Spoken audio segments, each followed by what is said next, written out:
Welcome to my channel. Estoy de pie frente al mostrador del aeropuerto, mirando la pantalla con mi número de vuelo parpadeando en rojo.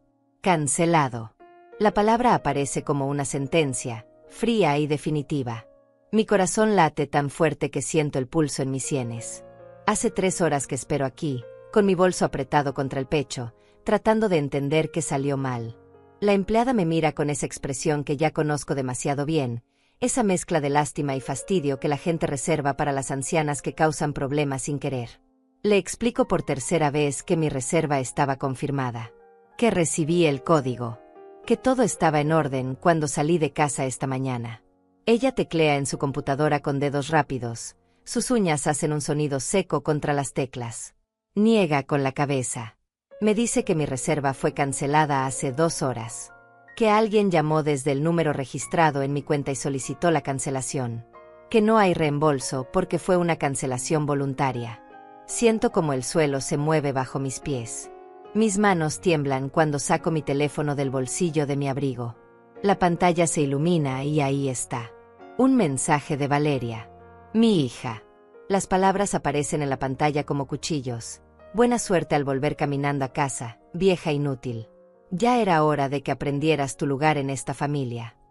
Leo el mensaje una vez, 2 veces, 3 veces. Cada palabra se clava más profundo. Mis dedos están tan fríos que apenas puedo sostener el teléfono. Hay más mensajes. Uno tras otro. Valeria escribió todo lo que pensaba de mí, todo lo que aparentemente llevaba años guardando. Dice que soy una carga, que mis quejas constantes la tienen harta. Que debería estar agradecida de que todavía me permiten vivir en esa casa. En esa casa. Como si fuera de ella. Como si yo fuera una invitada molesta en mi propia vida. El mensaje final es de su esposo, Mauricio. Deje de fingir que tiene poco dinero y tome un taxi como usted debería. O mejor aún, quédese por ahí unos días. Todos necesitamos un descanso de usted. La gente pasa a mi alrededor. Familias felices arrastrando equipaje. Parejas jóvenes tomadas de la mano. Niños corriendo entre las filas de asientos. Todos tienen un lugar a donde ir. Todos tienen alguien esperándolos. Yo estoy aquí, con 65 años, sin boleto, sin dinero suficiente para otro vuelo, y sin nadie que se preocupe si llego o no. Las luces fluorescentes del aeropuerto me lastiman los ojos. Todo es demasiado brillante, demasiado ruidoso, demasiado real. Me alejo del mostrador porque la fila detrás de mí se está impacientando. Encuentro una silla de plástico cerca de una ventana. Me siento despacio, sintiendo cada uno de mis años en las rodillas, en la espalda, en el cansancio que se instala en mis huesos. Desde aquí puedo ver los aviones despegar. Uno tras otro, elevándose hacia el cielo gris de la tarde. Cada uno lleva personas hacia algún lugar mejor. Hacia reuniones familiares. Hacia celebraciones. Hacia casas donde son amadas. Mi avión debería estar ahí. Yo debería estar en él. Reviso mi billetera. Cuento los billetes 2 veces para estar segura. $120. Es todo lo que tengo hasta fin de mes. El boleto que compré me costó casi todos mis ahorros de 3 meses. Valeria lo sabía. Sabía que este viaje era importante para mí. Sabía que había ahorrado cada centavo.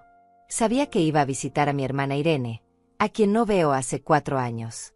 Mi hermana que está enferma. Mi hermana que tal vez no tenga muchos años más. Y aún así, Valeria canceló mi vuelo. Llamó al aeropuerto, usó mis datos, y destruyó mis planes como si fueran basura.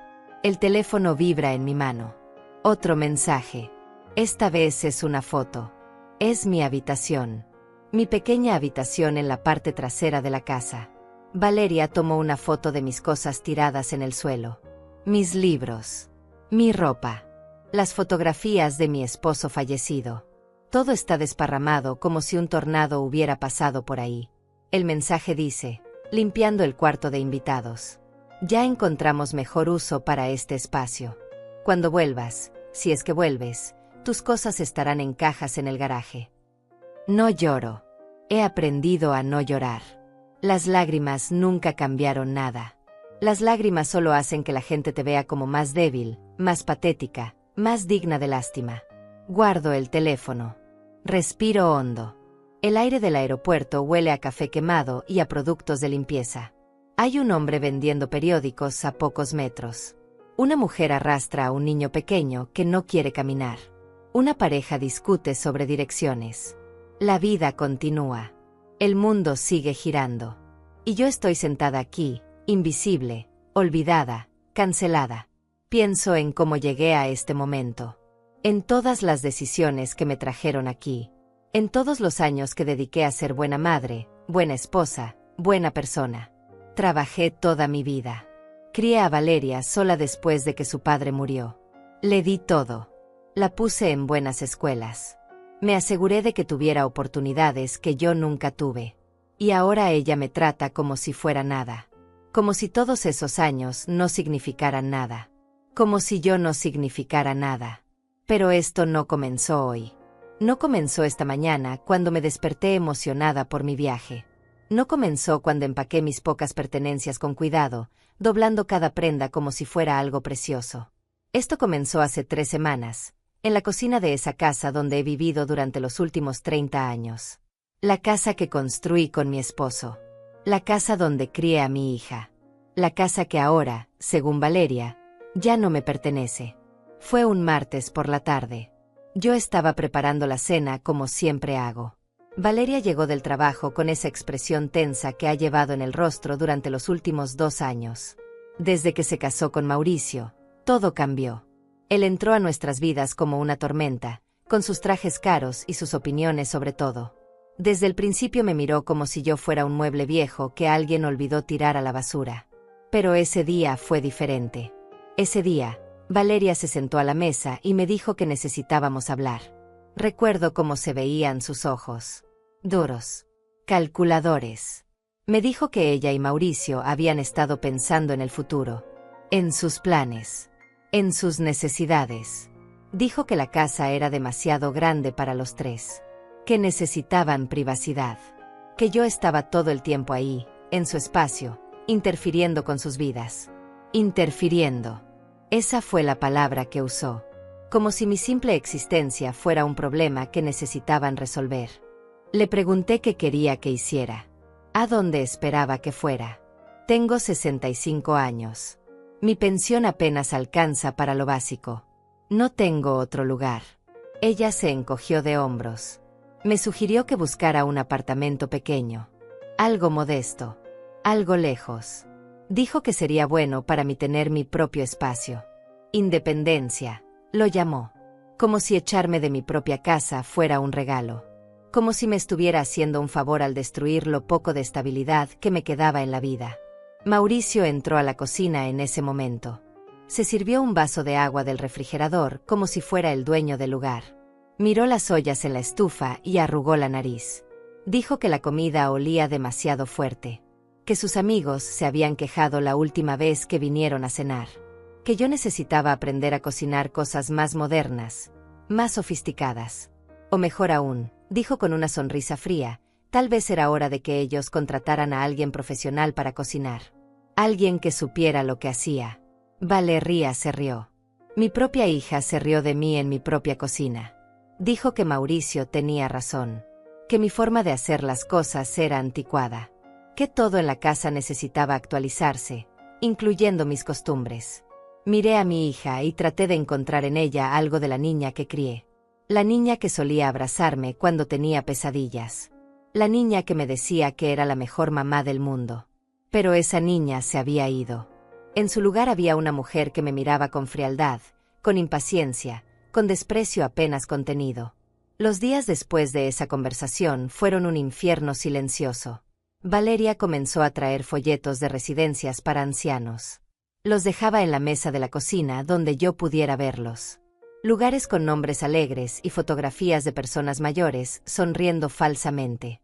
Mauricio empezó a hacer comentarios constantes sobre el espacio. Sobre cómo podrían remodelar mi habitación. Convertirla en una oficina. O en un gimnasio. O en lo que fuera, siempre y cuando yo no estuviera ahí. Una noche escuché cómo hablaban en su habitación. Las paredes de esta casa son delgadas. Yo estaba acostada en mi cama, mirando el techo, incapaz de dormir. Sus voces llegaban claras a través del pasillo. Mauricio decía que yo era un gasto innecesario, que la comida que comía, el agua que usaba, la electricidad, todo sumaba. Valeria estuvo de acuerdo. Dijo que yo actuaba como si todavía fuera la dueña de la casa, que necesitaba recordar que ahora vivía ahí por su generosidad. Por su generosidad. Esas palabras se quedaron conmigo. Repetí esas palabras en mi mente toda la noche. Esta casa donde dormí al lado de mi esposo durante 20 años. Esta casa donde nació mi hija. Esta casa que pinté, limpié, mantuve, amé.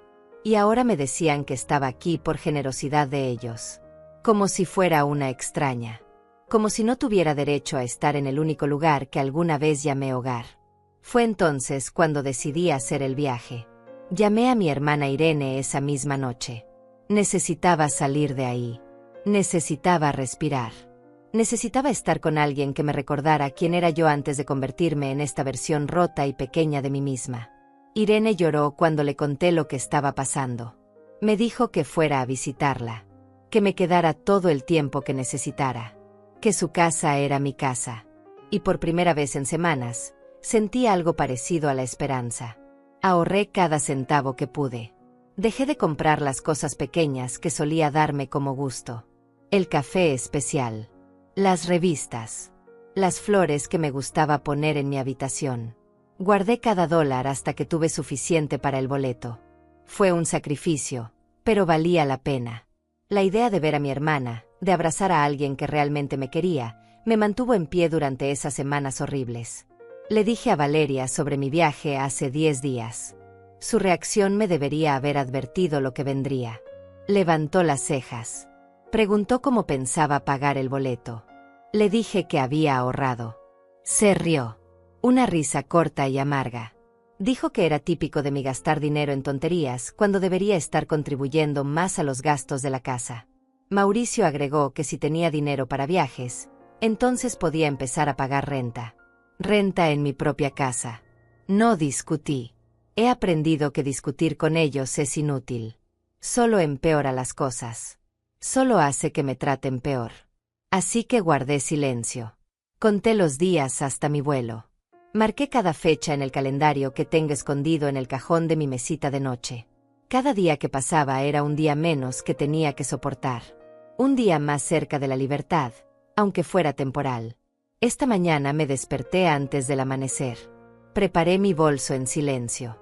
No quería despertar a nadie. No quería tener que despedirme. No quería ver sus caras fingiendo preocupación cuando en realidad estarían celebrando mi ausencia. Salí de la casa cuando el cielo todavía estaba oscuro. Tomé 2 autobuses para llegar al aeropuerto porque no quise gastar dinero en un taxi. Cada dólar contaba. Cada dólar era precioso. Y ahora estoy aquí, sentada en este aeropuerto, con el vuelo cancelado, con los mensajes crueles de mi hija brillando en la pantalla de mi teléfono, con la certeza aplastante de que ella hizo esto a propósito, que planeó arruinar mi viaje, que disfrutó destruyendo lo único que me daba alegría. Y lo peor de todo es saber que cuando regrese a esa casa, si es que regreso, las cosas solo empeorarán. Miro por la ventana del aeropuerto y veo mi reflejo superpuesto sobre el cielo gris. Una mujer mayor con el cabello recogido en un moño simple. Arrugas alrededor de los ojos que alguna vez fueron de risa, pero que ahora parecen solo marcas de cansancio. Ropa modesta, limpia pero desgastada por los años. Me veo exactamente como lo que Valeria piensa que soy, una anciana insignificante que ya no tiene propósito en este mundo. ¿Cuántas de nosotras estamos ahí afuera? ¿Cuántas mujeres de mi edad están sentadas en algún lugar en este momento, sintiéndose exactamente como me siento yo? Invisibles para sus propias familias. Tratadas como cargas en lugar de como las personas que dieron todo por esos hijos ingratos. Sacrificamos nuestros sueños, nuestra juventud, nuestra salud, y al final nos descartan como si fuéramos pañuelos usados. Pienso en todas las veces que me quedé despierta cuando Valeria estaba enferma. Las noches interminables cuando tenía fiebre y yo le ponía paños fríos en la frente, susurrándole que todo estaría bien. Pienso en los años después de que su padre murió, cuando trabajaba 2 empleos para mantenerla en la escuela. Llegaba a casa con los pies hinchados y las manos agrietadas, pero siempre tenía una sonrisa para ella. Siempre me aseguraba de que tuviera lo que necesitaba, incluso si eso significaba que yo no comiera bien durante días. Recuerdo su graduación de la universidad. Yo estaba en la audiencia, llorando de orgullo. Ella era la primera en nuestra familia en obtener un título universitario. Todo mi esfuerzo había valido la pena. O eso pensé. Después de la ceremonia, ella me presentó a sus nuevos amigos, a sus compañeros de clase con sus familias elegantes. Vi cómo cambiaba su expresión cuando me miraban, como si de repente se avergonzara de mi vestido sencillo, de mis zapatos viejos, de mis manos trabajadas que no sabían esconder todo lo que habían hecho por ella. Las cosas cambiaron después de eso. Empezó a distanciarse, a visitarme menos, a hacer llamadas más cortas. Y cuando conoció a Mauricio, fue como si una puerta se cerrara definitivamente. Él venía de una familia con dinero, con posición social, con expectativas. Y yo no encajaba en esa imagen que ellos querían proyectar. Era un recordatorio de dónde venía Valeria, de la pobreza que habíamos superado juntas. Pero en lugar de sentirse orgullosa de eso, ella sentía vergüenza. El teléfono vibra otra vez en mi bolso. No quiero mirarlo. No quiero ver qué nueva crueldad ha decidido enviarme. Pero mis manos se mueven solas. Abro el mensaje. Es una foto de la sala de estar. Han quitado todas las fotografías que yo tenía ahí. Las fotos de mi esposo. Las fotos de Valeria cuando era niña. Las fotos de momentos felices que ahora parecen haber existido en otra vida. Las paredes están vacías. Blancas. Frías. Como si yo nunca hubiera existido. Me pregunto si alguien más está pasando por esto en este preciso momento. Si hay otra mujer, en otro aeropuerto, en otra ciudad, recibiendo mensajes de un hijo o una hija que olvidó todo lo que ella hizo por ellos. Me pregunto cuántas de nosotras nos quedamos calladas. Cuántas aceptamos el maltrato porque nos enseñaron que las madres deben soportar todo. Que debemos ser fuertes. Que debemos perdonar siempre, sin importar cuánto duela. Hay una señora sentada a unos metros de mí. Debe tener mi edad, tal vez un poco más. Está hablando por teléfono, su voz es suave y alegre. Dice que no puede esperar para ver a sus nietos. Que tiene regalos para todos. Que preparó galletas especiales para el viaje. Cuelga y sonríe para sí misma. Esa sonrisa me parte el corazón. Porque yo debería estar sonriendo así. Yo debería estar emocionada por mi viaje. Pero en lugar de eso, estoy aquí con el estómago hecho un nudo y lágrimas que me niego a derramar. Durante años me convencí de que las cosas mejorarían. Que Valeria maduraría. Que recordaría quién fue yo para ella. Que un día llegaría a mi puerta con flores y una disculpa, diciendo que había sido una tonta, que había olvidado lo importante. Pero ese día nunca llegó. Y ahora me doy cuenta de que nunca llegará. Porque para ella, yo ya no soy su madre. Soy un obstáculo. Un inconveniente. Una vergüenza que necesita esconder. Mauricio empeoró todo. Antes de él, Valeria al menos fingía algo de afecto. Me llamaba de vez en cuando. Me preguntaba cómo estaba, aunque sus preguntas sonaran mecánicas. Pero después de que se casaron, incluso esa pequeña cortesía desapareció. Él la convenció de que yo era tóxica. De que mis expectativas eran irrazonables. De que mi simple presencia en sus vidas era un peso que necesitaban soltar. Y tal vez tengan razón. Tal vez soy egoísta por querer tener un lugar en la vida de mi hija. Tal vez debería simplemente desaparecer. Hacerles ese favor. Liberar ese espacio que tanto necesitan. Irme a algún lugar donde nadie me conozca y pasar mis últimos años en soledad. Hay momentos, como este, donde esa idea no suena tan terrible. Al menos estaría lejos de las miradas de desdén. Lejos de los comentarios hirientes. Lejos del recuerdo constante de que no soy querida en el único lugar donde debería serlo. Pero otra parte de mí, una parte pequeña pero obstinada, se niega a rendirse. Esa parte me recuerda que yo no siempre fui esta persona derrotada. Que hubo un tiempo cuando yo era fuerte. Cuando tomaba decisiones difíciles. Cuando enfrentaba problemas de frente en lugar de esconderme de ellos. Esa parte me susurra que todavía hay pelea en mí. Que todavía tengo valor, incluso si nadie más lo ve. Cierro los ojos por un momento. Respiro profundo. El aire entra frío y sale tembloroso. Puedo escuchar los anuncios del aeropuerto. Vuelos llegando. Vuelos saliendo. Personas siendo llamadas a sus puertas de embarque. Toda esta vida moviéndose a mi alrededor mientras yo estoy atascada aquí, en este momento horrible, sin saber qué hacer a continuación. Abro los ojos y miro mi teléfono otra vez. Los mensajes de Valeria siguen ahí. Las palabras crueles. Las fotos de mi habitación destruida.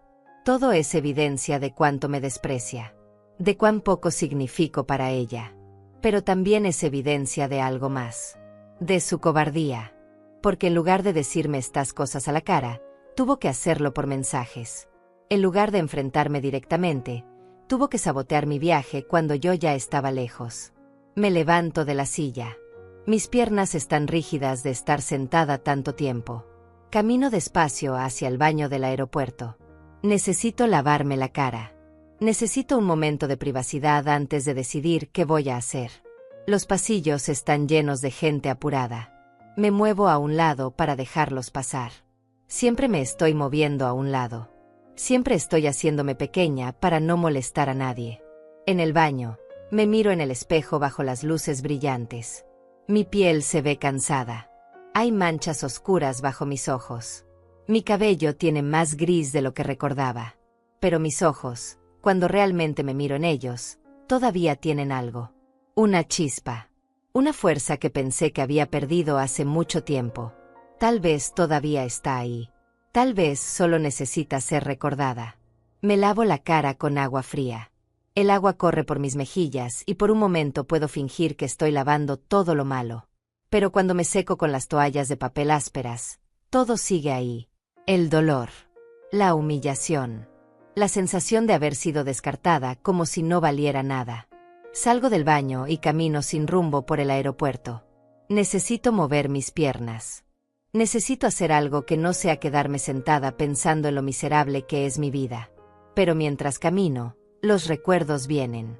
Todos esos años. Toda esa historia que Valeria parece haber olvidado por completo. Cuando su padre murió, ella tenía solo 12 años. Fue un infarto. Repentino. Devastador. Un día él estaba ahí, riendo en la mesa del desayuno, y al día siguiente yo estaba en el hospital viendo cómo cubrían su cuerpo con una sábana blanca. Recuerdo cómo grité. Cómo me derrumbé en ese pasillo frío. Cómo los enfermeros tuvieron que sujetarme porque mis piernas no podían sostenerme. Valeria no lloró en el funeral. Se quedó junto a mí, rígida y silenciosa. Pensé que estaba en shock. Pensé que el dolor vendría después. Y vino, pero de formas que yo no esperaba. Se volvió difícil. Rebelde. Enojada con el mundo. Y yo tuve que ser fuerte por las dos. Tuve que mantener la casa funcionando. Tuve que pagar las cuentas. Tuve que ser madre y padre al mismo tiempo. El seguro de vida de mi esposo apenas cubrió el funeral y las deudas que teníamos. Me quedé con la casa, gracias a Dios, pero todo lo demás fue una lucha constante. Conseguí trabajo limpiando oficinas por las noches. Salía después de que Valeria se dormía y regresaba antes de que despertara para ir a la escuela. Durante el día trabajaba en una lavandería. Mis manos siempre olían a detergente. Mi espalda siempre dolía. Pero nunca me quejé frente a ella. Nunca dejé que viera cuán difícil era. Me aseguré de que tuviera ropa limpia para la escuela. Me aseguré de que hubiera comida en la mesa. Me aseguré de que no sintiera la pobreza que nos rodeaba.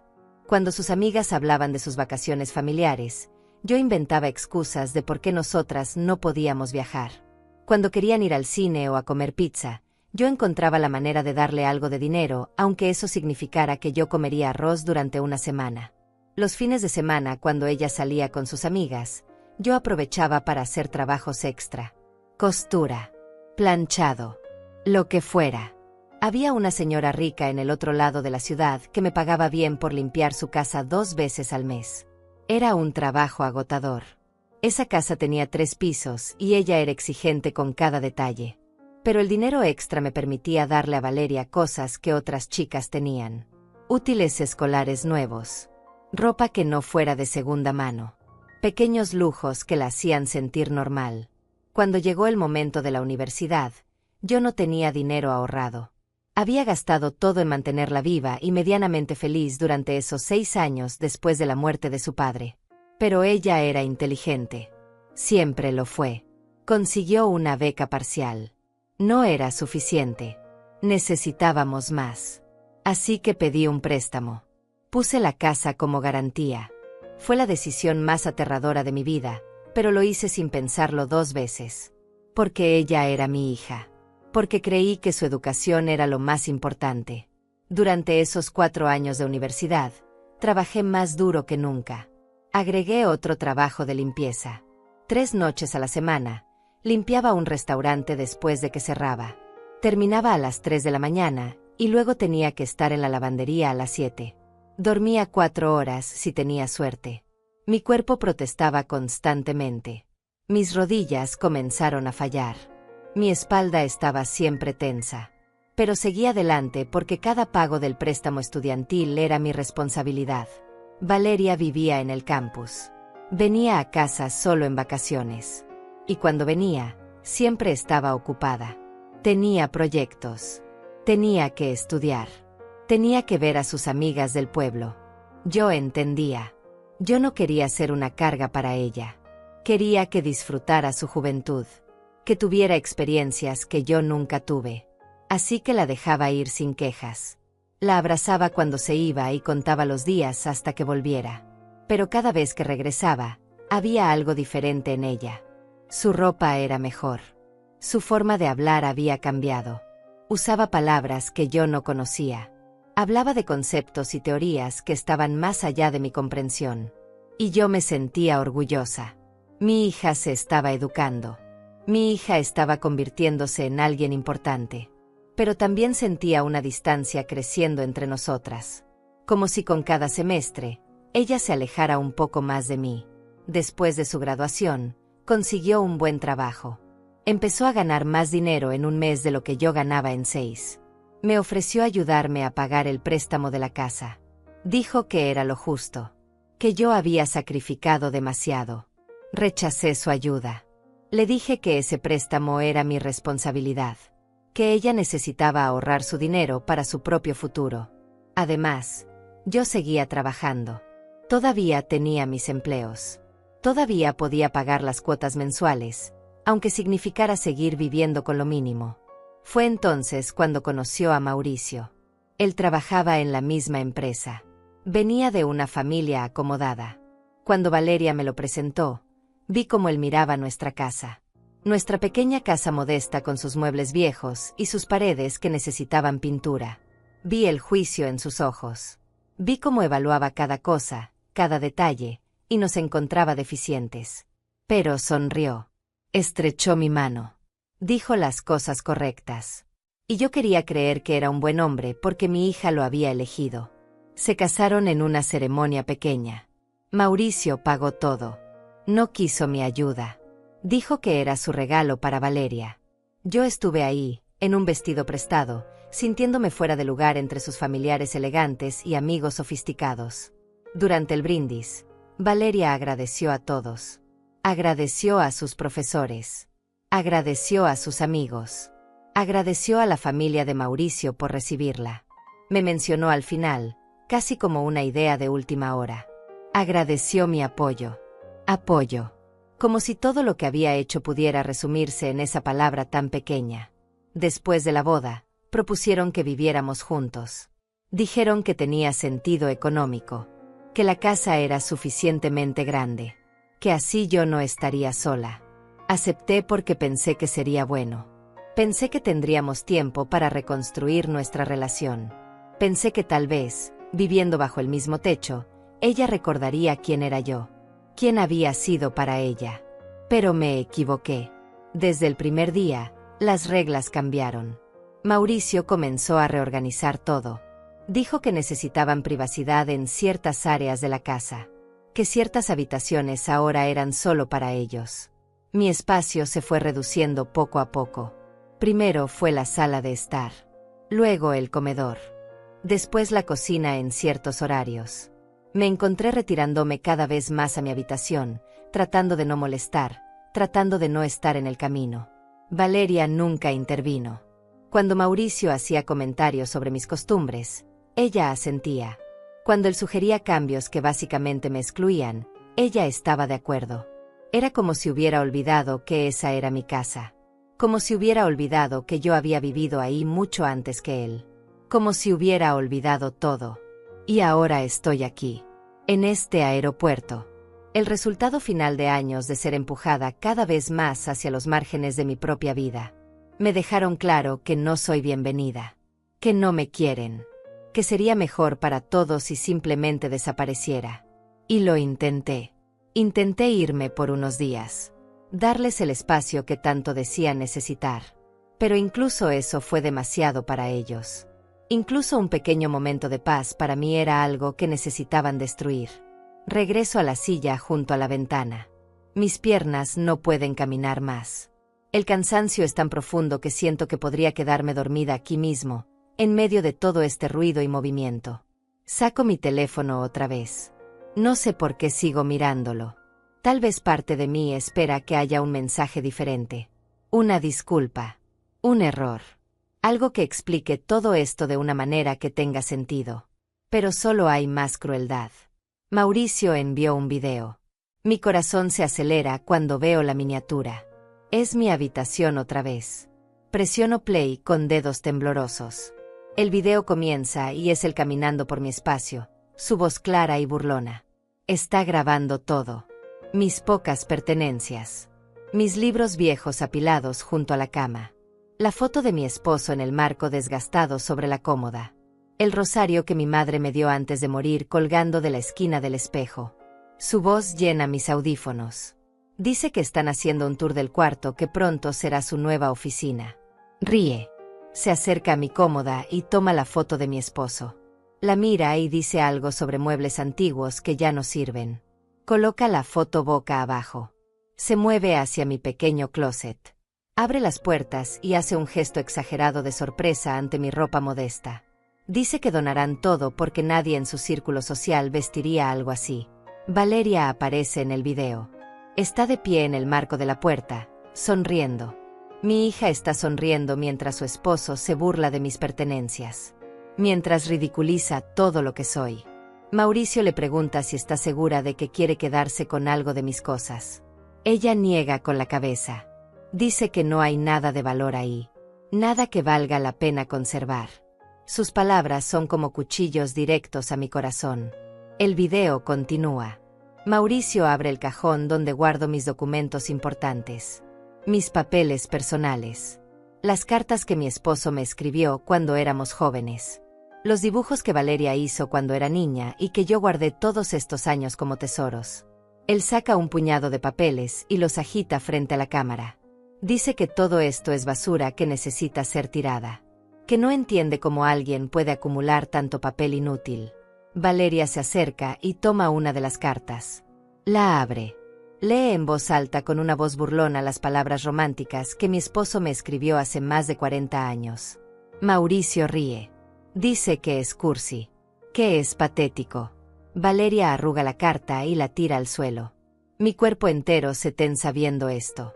Esas cartas son todo lo que me queda de él. Son sagradas para mí. Y ella las está tratando como basura. El video termina con Mauricio diciendo que para cuando yo regrese, si es que regreso, todo esto habrá desaparecido. Que el cambio será bueno para todos. Especialmente para mí, dice con sarcasmo. Que tal vez aprenderé a ser menos apegada a cosas materiales sin valor. La pantalla se vuelve negra. Me quedo mirando mi reflejo en el vidrio oscuro del teléfono. Esta mujer de 65 años con lágrimas que finalmente comienzan a caer. No puedo contenerlas más. Lloro en silencio, con los hombros temblando. Trato de no hacer ruido porque no quiero que la gente me mire. No quiero su lástima. Pero las lágrimas siguen viniendo. Por las cartas de mi esposo. Por los recuerdos que están destruyendo. Por la hija que perdí sin saber exactamente cuándo o cómo. Por la vida que construí y que ahora está siendo demolida por personas que deberían amarme. Una señora mayor se sienta en la silla junto a mí. Tiene el cabello blanco perfectamente peinado y lleva un suéter tejido de color verde. Me ofrece un pañuelo de tela de su bolso. No dice nada. Solo me lo extiende con una sonrisa amable. Lo tomo con manos temblorosas y me seco los ojos. Murmuro un agradecimiento. Ella asiente y permanece sentada a mi lado en silencio compasivo. Después de unos minutos, habla. Su voz es suave, con un acento que no puedo identificar. Pregunta si estoy bien. Es una pregunta simple, pero la forma en que la hace, con genuina preocupación, hace que algo dentro de mí se rompa completamente. Le digo que no estoy bien, que mi vuelo fue cancelado, que mi hija lo hizo, que no tengo a dónde ir. Las palabras salen atropelladas, mezcladas con sollozos que ya no puedo controlar. Ella escucha sin interrumpir.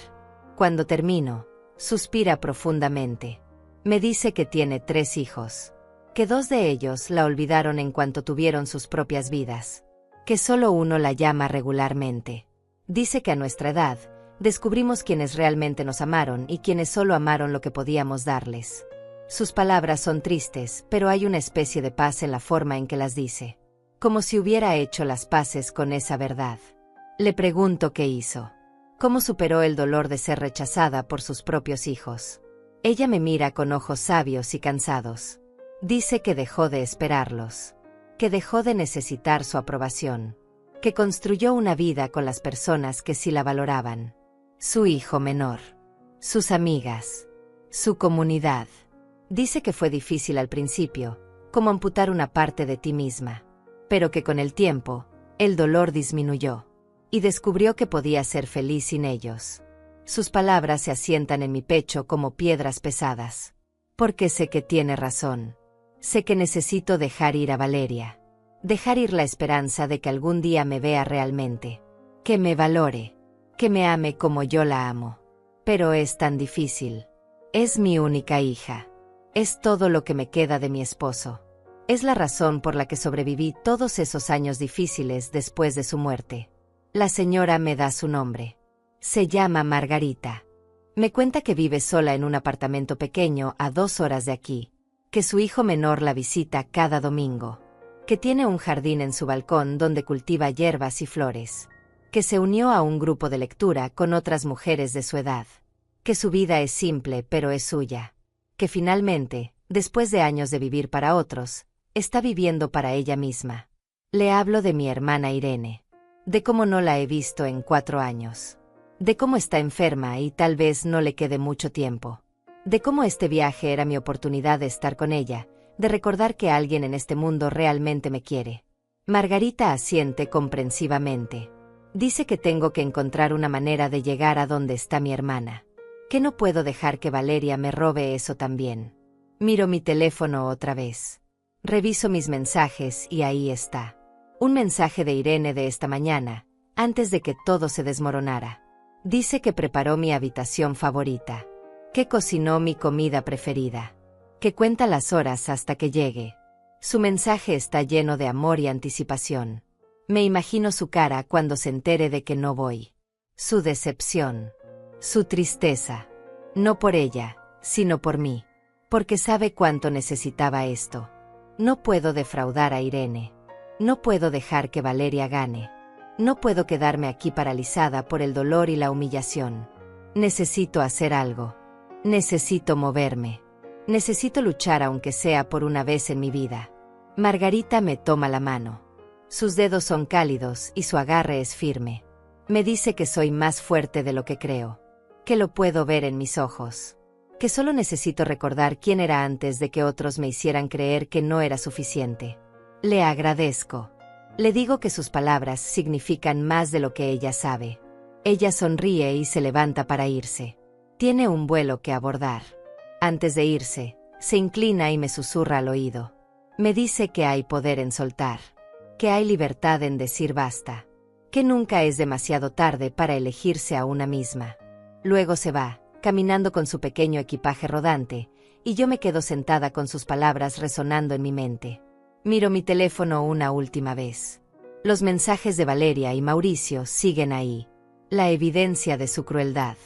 La prueba de cuánto me desprecian.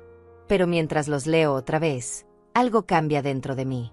La tristeza comienza a transformarse en algo diferente. Algo más duro. Más frío. Algo que se parece a la determinación. Porque hay algo que Valeria no sabe. Algo que Mauricio no sabe. Algo que he mantenido en secreto todos estos años no por malicia, sino porque nunca pensé que necesitaría usarlo. Pero ahora, viendo cómo destruye mis pertenencias, cómo se burlan de mi dolor, cómo celebran mi humillación, me doy cuenta de que tal vez es hora de que sepan la verdad. Me levanto de la silla y camino hacia el mostrador de información del aeropuerto. Mis piernas todavía están débiles, pero hay una nueva energía corriendo por mis venas. Una empleada joven con el uniforme del aeropuerto me pregunta en qué puede ayudarme. Le explico que necesito encontrar la manera más económica de llegar a mi destino. Ella teclea en su computadora y me da opciones. Un autobús que sale en 3 horas. Cuesta $45. El viaje durará 10 horas, pero llegará a la ciudad donde vive mi hermana. Saco mi billetera y cuento el dinero otra vez. Si compro ese boleto, me quedarán $75. Suficiente para emergencias. Suficiente para sentirme segura durante el viaje. Le digo que tomaré ese autobús. Ella imprime mi boleto y me indica dónde está la terminal. Le agradezco y camino hacia la salida del aeropuerto con mi bolso apretado contra mi pecho. La terminal de autobuses está a 10 minutos caminando. El aire exterior es frío y el cielo está nublado. Huele a lluvia. Camino despacio por la acera, pasando taxis y autos que recogen pasajeros. Veo familias abrazándose, parejas besándose, personas que tienen a alguien esperándolos. Sigo caminando sin mirar atrás. La terminal de autobuses es un edificio viejo con bancas de plástico gastadas y un olor a café rancio. Hay pocas personas esperando. Un hombre mayor duerme en una esquina con su sombrero cubriéndole la cara. Una mujer joven con un bebé trata de calmarlo mientras come un sándwich. Un adolescente con audífonos mira su teléfono sin levantar la vista. Me siento en una banca cerca de la ventana y espero. Saco mi teléfono y miro los mensajes otra vez. Necesito grabarlos. Necesito tener evidencia de todo lo que han dicho y hecho. Tomo capturas de pantalla de cada mensaje. Del video de Mauricio burlándose de mis cosas. De las fotos de mi habitación destruida. De cada palabra cruel. Guardo todo en una carpeta especial. Porque aunque todavía no sé exactamente qué voy a hacer, sé que esto no puede quedar sin consecuencias. Mi teléfono suena. Es un número desconocido. Por un momento considero no contestar, pero algo me dice que debo hacerlo. Respondo con voz cautelosa. Es un hombre. Su voz es profesional y amable. Se presenta como José Andrade, abogado.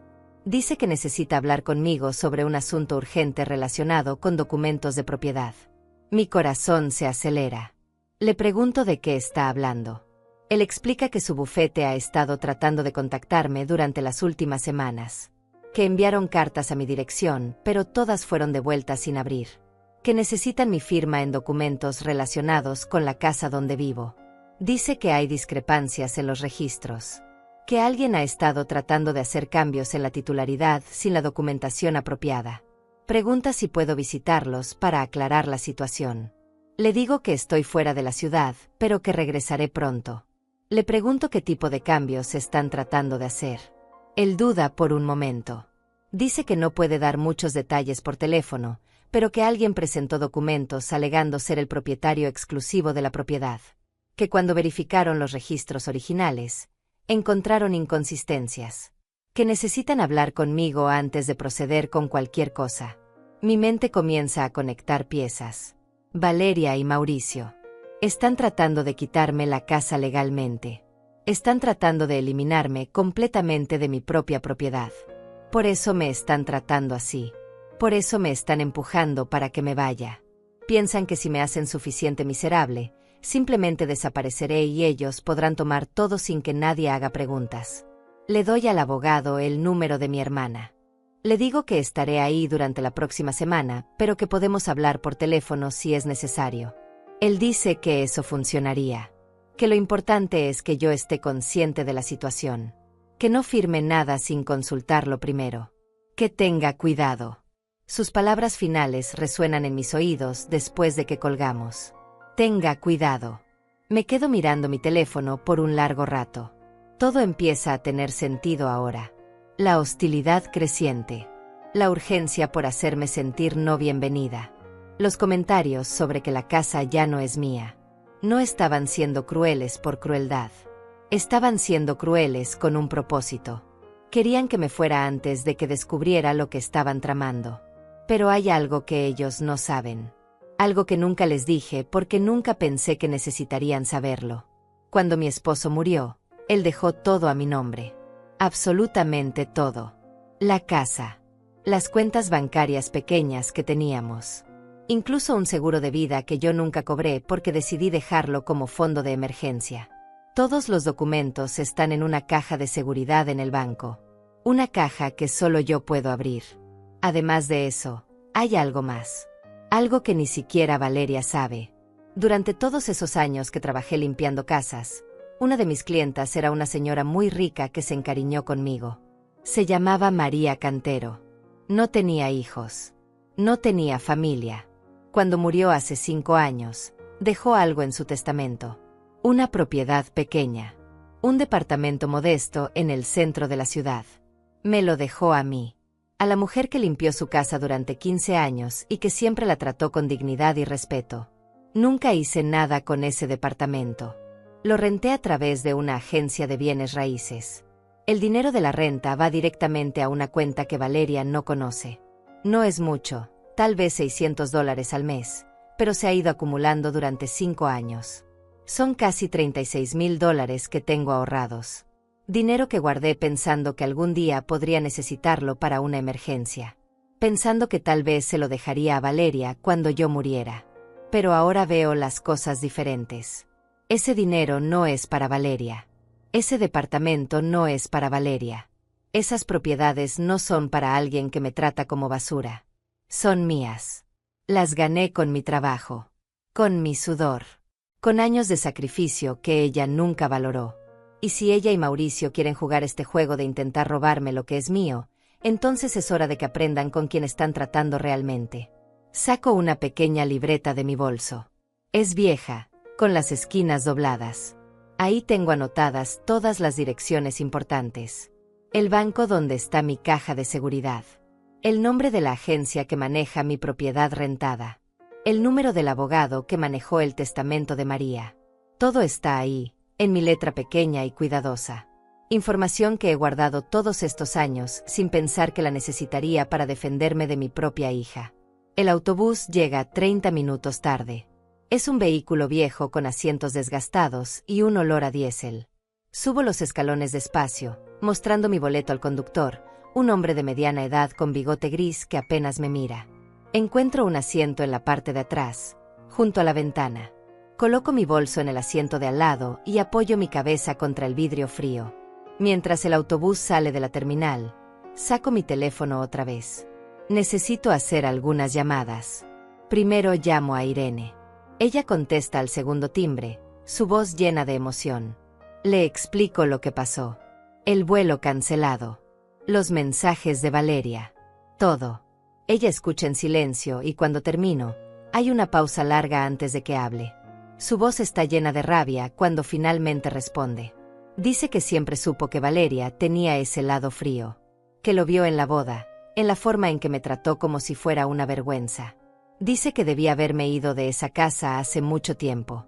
Que debía haber dejado que Valeria viviera su vida sin mí para que aprendiera a valorar todo lo que hice por ella. Le digo que tiene razón. Que cometí un error al quedarme. Al pensar que las cosas mejorarían. Le cuento sobre la llamada del abogado. Sobre cómo Valeria y Mauricio están tratando de robar mi casa. Irene maldice.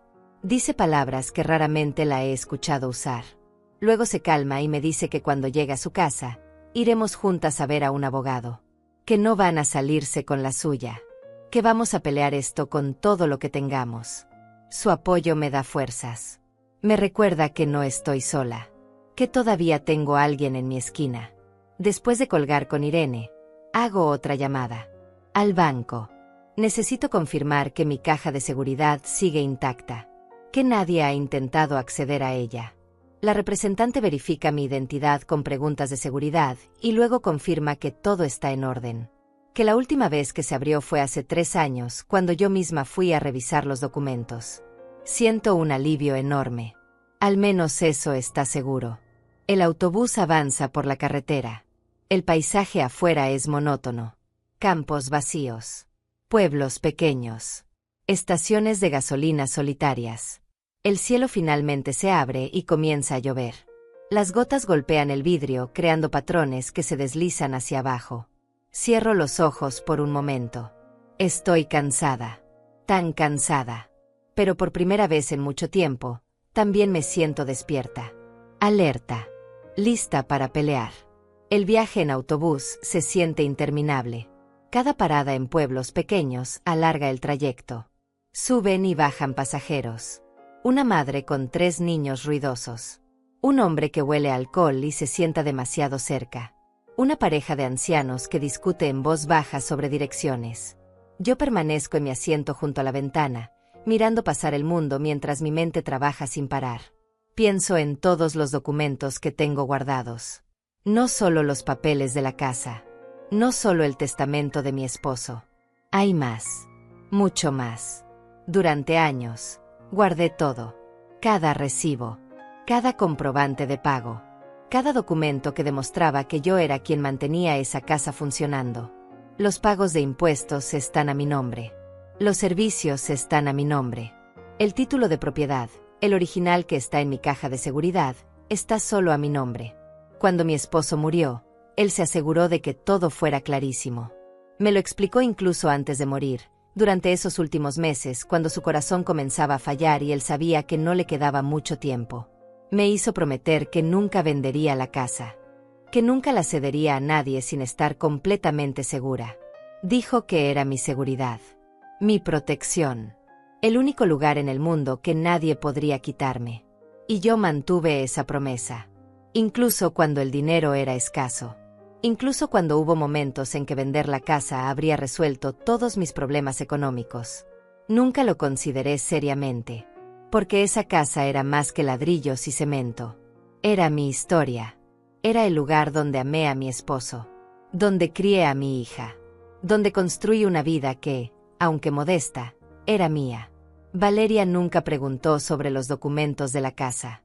Nunca mostró interés en los aspectos legales de nada. Cuando se mudó con Mauricio después de la boda, simplemente asumieron que podían hacer lo que quisieran. Que porque vivían ahí, porque pagaban algunos gastos, la casa era tanto de ellos como mía. Pero nunca fue así. Yo nunca transferí nada. Nunca firmé nada que les diera derechos legales sobre la propiedad. Ahora entiendo por qué Mauricio insistía tanto en que yo firmara papeles. Hace 6 meses, trajo documentos del banco. Dijo que eran para refinanciar la hipoteca. Que conseguirían mejores tasas de interés. Que todos nos beneficiaríamos. Me presionó durante semanas. Valeria también. Decían que era lo inteligente. Lo moderno. Que yo estaba siendo terca al negarme. Pero algo en mi interior me decía que no firmara.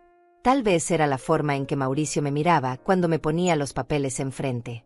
O la manera en que Valeria evitaba mi mirada cuando él hablaba. O simplemente la intuición de una mujer mayor que ha vivido suficiente para saber cuando algo no está bien. Les dije que necesitaba tiempo para pensar. Que quería que un abogado revisara los documentos primero. Mauricio se puso furioso. Dijo que yo desconfiaba de ellos. Que después de todo lo que habían hecho por mí, yo los trataba como criminales. Después de eso, todo empeoró. Los comentarios hirientes se volvieron más frecuentes. La hostilidad más obvia. Me di cuenta de que mi negativa a firmar había desencadenado algo. Pero no entendía completamente que hasta ahora. Hasta la llamada del abogado. Hasta darme cuenta de que están tratando de quitarme mi casa de todas las formas posibles. Y cuando los métodos legales no funcionaron porque yo no cooperé, decidieron hacerme la vida tan miserable que me fuera por mi propia voluntad. Saco mi teléfono y reviso mis correos electrónicos. Busco cualquier cosa relacionada con la casa. Y ahí está. Un correo de hace 2 meses que marqué como spam sin leer completamente. Es del registro de propiedades del condado. Dice que se ha iniciado un proceso de verificación de titularidad en mi dirección. Que si tengo alguna objeción o información relevante, Debo contactarlos dentro de 30 días. La fecha límite fue hace 3 semanas. Mi corazón late más rápido. Esto es más serio de lo que pensaba. No solo están tratando de engañarme. Están usando el sistema legal para robarme. Presentaron documentos falsos o manipulados ante las autoridades. Y casi lo logran. Si el abogado José Andrade no hubiera llamado hoy, si no hubiera encontrado inconsistencias en los registros, tal vez ya habría perdido mi casa sin siquiera saberlo. Marco el número del registro de propiedades que aparece en el correo. Es tarde, casi las 6 de la tarde, pero alguien contesta. Explico quién soy. Doy mi dirección. La mujer al otro lado de la línea teclea en su computadora. Me pide que espere. La música de espera es una melodía irritante que se repite una y otra vez. Finalmente, regresa a la línea. Me dice que efectivamente hay un caso abierto sobre mi propiedad. Que una persona llamada Valeria Díaz de Manzano presentó documentos alegando ser copropietaria de la vivienda. Que proporcionó lo que parecían ser papeles de transferencia de propiedad firmados por mí. Mi sangre hierve. Falsificaron mi firma. Crearon documentos fraudulentos. Esto no es solo crueldad familiar. Esto es un crimen. Le digo a la mujer que esos documentos son falsos. Que yo nunca firmé nada transfiriendo propiedad a mi hija. Que necesito detener ese proceso inmediatamente. Ella me dice que necesito presentar una disputa formal. Que necesito evidencia de que los documentos son fraudulentos. Que probablemente necesitaré un abogado. Le pregunto cuánto tiempo tengo. Dice que el proceso está en revisión por las irregularidades que encontraron, pero que eventualmente necesitarán una resolución. Después de colgar, me quedo mirando mi teléfono. Mis manos tiemblan. No es por miedo. Es por rabia. Por indignación. Por la traición absoluta de saber que mi propia hija está dispuesta a cometer fraude para deshacerse de mí. Para robar lo único que tengo. Para dejarme sin nada en mis últimos años de vida. Pero ella no sabe lo que yo sé. No sabe sobre el departamento que poseo. No sabe sobre la cuenta de ahorros con $36,000. No sabe que tengo los documentos originales de la casa guardados de forma segura. No sabe que su madre, la anciana inútil que tanto desprecia, es en realidad más astuta de lo que jamás le dio crédito. El autobús se detiene en una estación de servicio. El conductor anuncia un descanso de 20 minutos. La mayoría de los pasajeros bajan a estirar las piernas o comprar comida. Yo me quedo sentada. No tengo hambre. No quiero gastar dinero innecesariamente. Necesito cada dólar que tengo para lo que viene. Porque ahora sé lo que tengo que hacer. Primero, llegaré a casa de Irene. Descansaré una noche. Recuperaré mis fuerzas. Luego, temprano en la mañana, iremos al banco. Sacaré todos los documentos de mi caja de seguridad. Haré copias certificadas de todo. Después visitaremos al abogado José Andrade. Le mostraré todo. La evidencia del fraude. Los mensajes de Valeria y Mauricio. Las capturas de pantalla del video donde destruyen mis pertenencias. Los correos del registro de propiedades. Todo. Luego presentaremos una denuncia formal. No solo por el intento de fraude de propiedad. También por abuso emocional. Por destrucción de propiedad privada. Por acoso. Por todo lo que han hecho. Porque esto terminó. Se acabó el tiempo de ser la mujer silenciosa que acepta maltrato. Se acabó el tiempo de esperar que mi hija recuerde cómo amarme. Se acabó el tiempo de tener miedo. También voy a hacer algo más. Voy a ir a ese departamento que poseo. El que renté durante 5 años sin pisarlo nunca. Voy a hablar con los inquilinos actuales. Voy a darles aviso de que el contrato no se renovará. Porque voy a mudarme ahí. Voy a vivir en mi propia propiedad. Lejos de Valeria. Lejos de Mauricio. Lejos de todo ese veneno que casi me mata. Y la casa, esa casa que tanto quieren, voy a pelearla. No porque la necesite para vivir ahora que tengo otra opción. Sino porque es mía. Porque la gané. Porque representa 30 años de mi vida. Porque mi esposo murió queriendo que yo estuviera protegida ahí. Y no voy a dejar que 2 personas sin escrúpulos me la roben solo porque pueden. El autobús arranca otra vez. Quedan todavía 4 horas de viaje. Me acomodo en mi asiento y cierro los ojos. Por primera vez en este horrible día, siento algo parecido a la paz. No es felicidad. Todavía duele demasiado para eso. Pero es determinación. Es claridad. Es saber exactamente qué camino tomar y tener el coraje para caminarlo. Mi teléfono vibra. Otro mensaje de Valeria. No lo abro. No necesito leer más de su veneno. Ya sé todo lo que necesito saber sobre quién es ella realmente. Sobre lo que es capaz de hacer. Las ilusiones se acabaron. La niña que crié, la hija que amé, ya no existe. Tal vez nunca existió. Tal vez siempre fue esta persona egoísta y cruel, y yo estaba demasiado ciega de amor maternal para verlo. Pienso en mi esposo. En lo que diría si estuviera aquí ahora. Probablemente estaría furioso. Él amaba a Valeria profundamente, pero también tenía un sentido muy fuerte de lo correcto y lo incorrecto. No habría tolerado esto.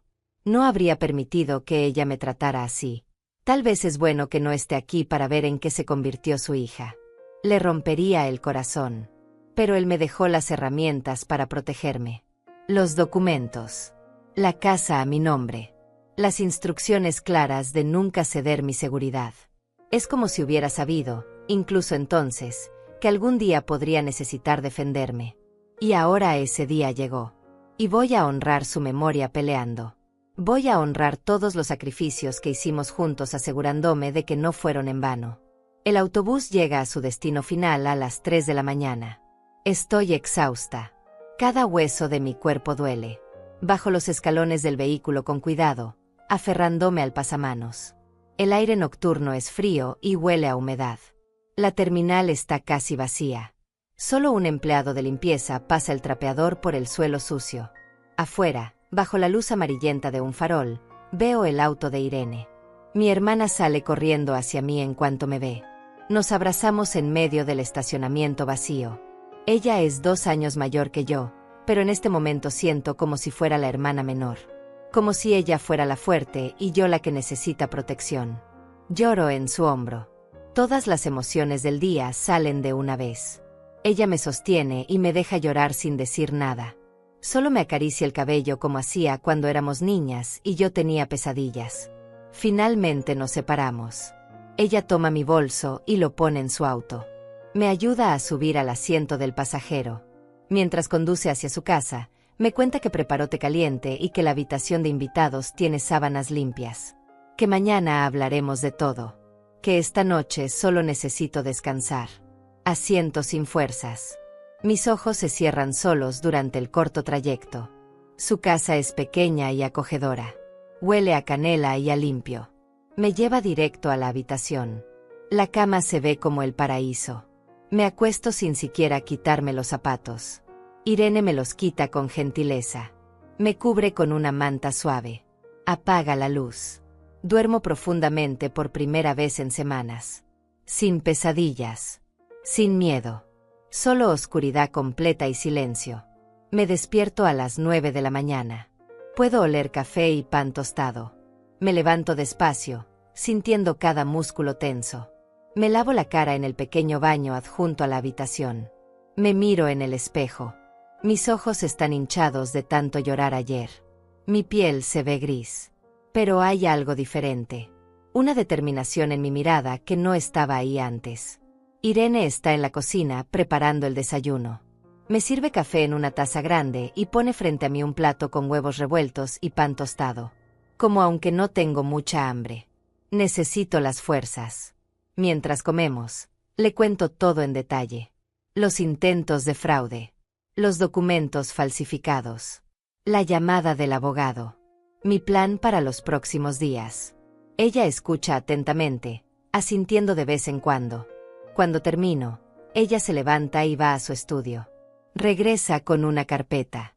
Me dice que ella también tiene algo que contarme. Abre la carpeta y saca papeles. Son documentos legales. Testamento. Escrituras. Me explica que cuando le diagnosticaron su enfermedad hace 2 años, puso todo en orden. Que su casa, sus ahorros, todo me lo deja a mí. Que soy su única heredera. Que quiere que yo sepa esto ahora, mientras todavía puede decírmelo. Trato de protestar. Le digo que ella va a estar bien. Que no debe hablar así. Ella sonríe con tristeza. Me dice que no somos inmortales. Que ella tiene paz con lo que venga. Que lo importante es que yo esté cuidada. Que nunca más tenga que depender de personas que no me valoran. Sus palabras me hacen llorar otra vez. Pero son lágrimas diferentes. Son lágrimas de gratitud, de amor, de saber que alguien en este mundo realmente se preocupa por mí. Después del desayuno, nos vestimos y salimos. Primera parada, el banco. Es un edificio viejo de ladrillo rojo en el centro del pueblo. La empleada que nos atiende es amable. Le explico que necesito acceder a mi caja de seguridad. Me pide identificación. Verifico mi identidad. Ella me lleva a la bóveda. La caja está exactamente como la dejé hace 3 años. Saco todos los documentos. Los originales del título de la casa.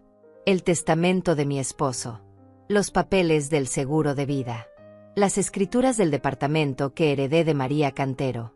Todo está ahí, intacto, a salvo. Hacemos copias certificadas de cada documento. La empleada del banco certifica cada página con su sello oficial. Le explico brevemente la situación. Ella asiente comprensivamente.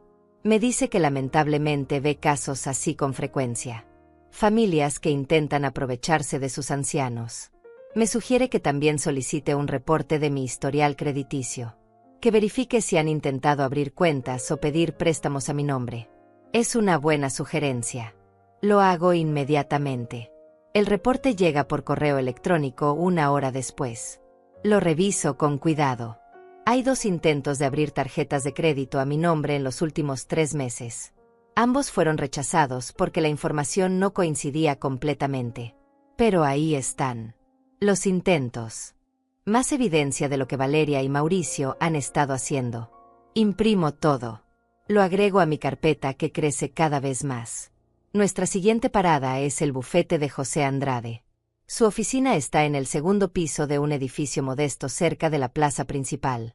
Su secretaria nos recibe y nos hace pasar después de unos minutos. José es un hombre de unos 50 años, con cabello gris y lentes. Su oficina está llena de libros legales y tiene un olor a papel viejo. Nos sentamos frente a su escritorio. Le muestro todo. Los documentos originales. Las copias certificadas. Las capturas de pantalla de los mensajes de Valeria. El video de Mauricio burlándose de mis pertenencias. Los correos del registro de propiedades.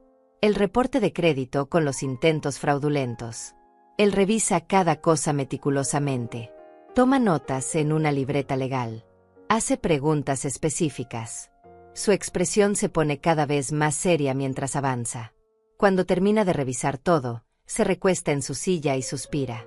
Me dice que tengo un caso muy sólido, que la evidencia de fraude es clara, que los documentos que Valeria presentó ante el registro de propiedades son obviamente falsos cuando se comparan con los originales que yo tengo, que los intentos de abrir crédito a mi nombre agregan otro nivel de criminalidad, que además, el video y los mensajes demuestran no solo crueldad sino intención maliciosa. Me explica el proceso. Primero, presentaremos una disputa formal ante el registro de propiedades con todos los documentos originales. Eso detendrá inmediatamente cualquier cambio en la titularidad. Segundo, presentaremos una denuncia penal por intento de fraude, falsificación de documentos y robo de identidad. Tercero, solicitaremos una orden de restricción que les impida acercarse a mí o a mi propiedad. Cuarto, iniciaremos un proceso de desalojo legal para sacarlos de mi casa. Le pregunto cuánto tiempo tomará todo esto. Él es honesto. Me dice que podría tomar meses. Que ellos probablemente pelearán. Que intentarán manipular la situación. Que tal vez incluso intenten usar la relación familiar para generar simpatía. Pero me asegura que con la evidencia que tenemos, eventualmente ganaremos. La ley está de nuestro lado. La verdad está de nuestro lado. Hablamos de costos. Él me dice que sus honorarios son de $200 por hora. Que un caso como este podría costar entre $5 y $10,000 dependiendo de cuánto peleen ellos. Pienso en mis $36,000 ahorrados. Dinero que guardé pensando dejárselo a Valeria. Dinero que ahora usaré para defenderme de ella. Le digo que tengo los recursos. Que proceda con todo. Que quiero justicia. Firmamos un contrato de representación legal. Él comienza inmediatamente a preparar los documentos. Me dice que para el final del día habrá presentado la disputa ante el registro de propiedades. Que mañana irá personalmente a la estación de policía para presentar la denuncia criminal. Que en 3 días tendremos audiencia para la orden de restricción. Las cosas se están moviendo rápido. Más rápido de lo que pensé que sería posible. Salimos de su oficina con una sensación de alivio y poder. Irene me abraza en la calle. Me dice que está orgullosa de mí. Que esto es lo correcto. Que mi esposo estaría orgulloso también. Caminamos a un pequeño café cerca de ahí y pedimos almuerzo. Como con más apetito que en meses. La comida sabe mejor. El aire se siente más limpio. Es como si un peso enorme hubiera sido levantado de mis hombros. Mientras comemos, mi teléfono suena. Es un número local que no reconozco. Contesto. Es una mujer que se identifica como Samara Manzano, trabajadora social del condado. Dice que recibieron una llamada anónima reportando que una anciana está siendo abusada y necesita ayuda. Que están obligados a investigar cada reporte. Me pregunta si puedo reunirme con ella para una evaluación. Me quedo helada. Valeria. Esto tiene que ser obra de Valeria. De alguna manera se enteró de que estoy tomando acción legal y ahora está tratando de adelantarse. Probablemente llamó al condado alegando que yo estoy senil o que estoy siendo manipulada por alguien. Es un movimiento desesperado, pero también peligroso. Si una trabajadora social determina que no estoy en mis cabales, podría complicar todo mi caso legal. Le digo a Samara que con gusto me reuniré con ella. Que no tengo nada que ocultar. Quedamos en vernos mañana por la mañana en casa de Irene. Cuando cuelgo, le cuento a mi hermana lo que acaba de pasar. Ella se pone furiosa. Dice que Valeria no tiene límites. Que está dispuesta a usar cualquier táctica sucia para salirse con la suya. Llamo inmediatamente a José Andrade y le informo. Él me dice que esto es bueno en realidad. Que documentaremos la visita de la trabajadora social. Que su evaluación positiva de mi capacidad mental será útil en el caso. Pasamos el resto del día preparándonos para la visita de mañana.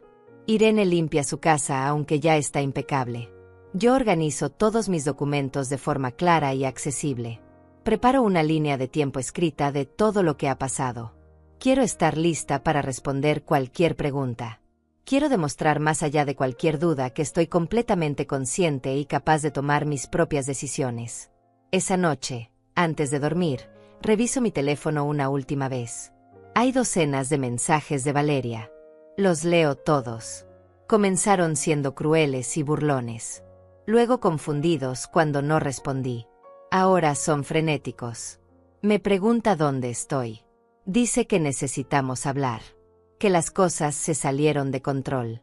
Que podemos resolver todo esto como familia. No respondo a ninguno. Ya no hay nada que decir. La trabajadora social Samara Manzano llega exactamente a las 9 de la mañana. Es una mujer de unos 40 años con una carpeta grande bajo el brazo y una expresión profesional pero amable. Irene le ofrece café. Nos sentamos en la sala. Samara saca formularios y comienza con sus preguntas estándar. Mi nombre completo. Mi edad. Mi dirección permanente. Si tomo medicamentos. Si tengo condiciones médicas. Respondo cada pregunta con claridad y precisión. Luego vienen las preguntas más específicas. Me pregunta sobre mi situación de vivienda. Sobre mi relación con mi hija. Sobre si me siento segura. Sobre si alguien me ha maltratado física o emocionalmente. Le cuento todo. Sin dramatizar. Sin exagerar. Solo los hechos. Le muestro los mensajes. El video. Los documentos del intento de fraude. La evidencia de los intentos de robo de identidad. Ella lo revisa todo con atención creciente. Después de 2 horas de evaluación, Samara cierra su carpeta. Me mira directamente a los ojos y me dice que está claro que soy una mujer completamente competente que está siendo víctima de abuso financiero y emocional por parte de familiares. Que el reporte anónimo era obviamente un intento de desacreditarme. Que ella incluirá en su informe oficial que no hay bases para intervención del Estado. Que de hecho, Ella recomendará que se investigue a quienes hicieron el reporte falso. Me entrega su tarjeta y me dice que si necesito cualquier recurso adicional, servicios de apoyo para víctimas de abuso de ancianos, o simplemente alguien con quien hablar, puedo llamarla. Su amabilidad me emociona. Le agradezco sinceramente. Después de que se va, Irene y yo nos abrazamos. Otro obstáculo superado. Otro intento de Valeria que fracasó. 2 días después, José Andrade me llama. Tiene noticias. La disputa ante el registro de propiedades fue aceptada. Los documentos fraudulentos de Valeria han sido oficialmente rechazados. El título de la casa permanece únicamente a mi nombre. Además, la denuncia penal fue presentada y aceptada. Hay una investigación abierta. Un detective quiere hablar conmigo la próxima semana. La audiencia para la orden de restricción es 3 días después. Tengo que volver a la ciudad donde está mi casa. Irene insiste en acompañarme. Llegamos al juzgado temprano. José ya está ahí esperándonos. Me explica que Valeria y Mauricio también estarán presentes, que probablemente intentarán hablar conmigo, que no debo responderles, que deje que él maneje todo. Cuando entramos a la sala, los veo. Valeria está sentada con Mauricio. Se ven diferentes, nerviosos. Cuando me ve, su expresión cambia. Sorpresa. Luego rabia. Mauricio me mira con odio puro. Valeria intenta acercarse, pero José se interpone. Le dice que no puede hablar conmigo, que cualquier comunicación debe ser a través de abogados. Ella retrocede, sus ojos llenos de lágrimas que no me conmueven. La audiencia es breve. El juez revisa la evidencia, los mensajes, el video, los documentos del fraude, el reporte de la trabajadora social. La cara del juez se endurece mientras lee. Cuando termina, mira a Valeria y Mauricio con desaprobación evidente. Concede la orden de restricción inmediatamente. Además, ordena que tienen 30 días para desalojar mi propiedad. Que cualquier pertenencia mía que hayan dañado o destruido debe ser compensada. Valeria grita. Dice que es injusto. Que soy su madre. Que ella me cuidó. Mauricio la toma del brazo tratando de calmarla. El juez golpea su mazo. Advierte que si continúan, los acusará de desacato. Se callan. La sala se llena de un silencio tenso. Salimos del juzgado con la orden oficial en mano. Afuera, Valeria me espera. Ignora la presencia de José e Irene. Me mira con ojos suplicantes. Dice que necesitamos hablar. Que todo esto es un malentendido. Que podemos arreglarlo. Le respondo por primera vez en días. Le digo que ya no hay nada que arreglar. Que ella eligió tratarme como basura. Que ahora tiene que vivir con las consecuencias de sus decisiones. Me dice que soy su madre. Que se supone que las madres perdonan todo. Le digo que ser madre no significa aceptar abuso. Que ella dejó de ser mi hija el día que decidió robarme. Que el amor tiene límites. Que ella cruzó todos los míos. Sus lágrimas finalmente caen. Pero yo me doy la vuelta y camino hacia el auto de Irene sin mirar atrás. 2 semanas después, estoy en mi departamento. El que heredé de María Cantero. Los inquilinos anteriores se mudaron y yo tomé posesión. Es pequeño pero luminoso. Tiene ventanas grandes que dan a un parque. Irene me ayudó a amueblar con cosas simples pero bonitas. Mi nueva vida. Mi nuevo comienzo. Valeria y Mauricio desalojaron la casa hace 3 días. Dejaron las llaves con el abogado sin decir palabra. Contraté a una empresa de limpieza. Encontraron algunas de mis pertenencias que no destruyeron. Las fotografías de mi esposo. Algunos libros. El rosario de mi madre. Los traje a mi departamento y los coloqué con cariño. Decidí rentar la casa. No quiero venderla. Es mi seguridad. Mi herencia. Pero tampoco quiero vivir ahí. Tiene demasiados recuerdos dolorosos ahora.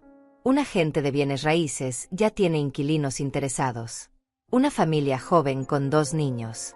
Personas que apreciarán el hogar que fue. Mi teléfono vibra. Es un mensaje de mi nieto. El hijo de Valeria, que tiene 16 años. Me escribe que no sabía nada de lo que su madre hizo. Que está avergonzado. que quiere verme si yo lo permito. Leo el mensaje varias veces. Pienso en responder. Tal vez no todo está perdido. Tal vez hay una relación que vale la pena salvar. Le respondo que sí, que puede visitarme cuando quiera, que mi puerta siempre estará abierta para él. Me siento junto a la ventana con una taza de té. Miro el parque donde los niños juegan. Una mujer mayor camina con su perro. Una pareja joven se besa en una banca. La vida continúa.